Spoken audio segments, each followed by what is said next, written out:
ngaho noneho subiza umutima mu nda shumi ongera ugerageze ibya kera bireke kuko yari umumotari abo yahekaga ubu nibo bamusimbagiza. Ni mu gihe kandi kubera ko urwenya rwe yakomoye inganzo k'umunyamerika witwa Charlie Chaplin. Uyu nguyu mu bwana bwanyu ndabizi ko mwese mwamukundaga.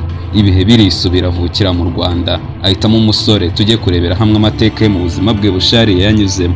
Uwo nta wundi ni MITSUTSU. Ngiye nitwa Fred Imana ikunda kurusha abandi, mbahaye ikaze.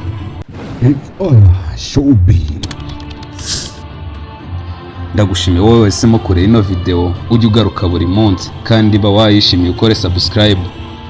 Nta ukwiye kuguca intege kandi icyo wiyemeje uzakigeraho kubera ko uyu MITSUTSU yabaye umumotari mu gihe kingana n'imyaka 4 yose.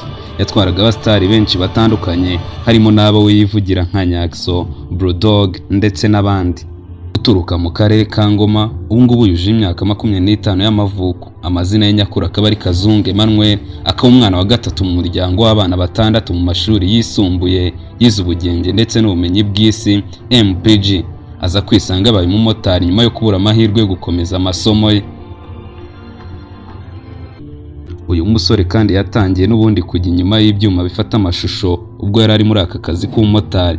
Gusa n'ubundi nta nzozi yari asanzwe afite zo kuzaba umukinnyi wa filime kuko yabonaga akazi afite kamunyuze ndetse n'ubavuga akajya bikumbura.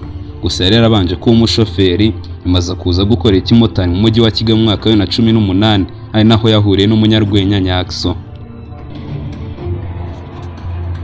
Nkuko nabikomojeho MITSUTSU mu mukino yisanisha n'umunyarwenya ukomoka mu Bwongereza Charlie Chaplin wamamaye ku isi.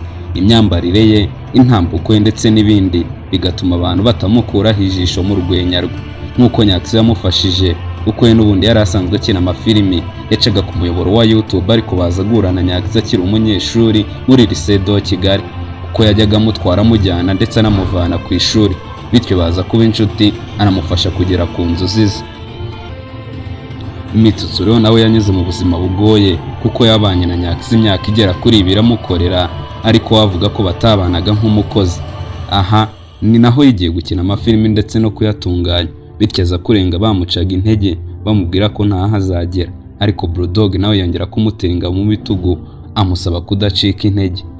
Niba hari igitekerezo cyangwa inyunganizi waduha andika muri comment kandi ukore share. Imana ibaha amahoro n'amafaranga. Ndi Fred Imana ikunda kurusha abandi.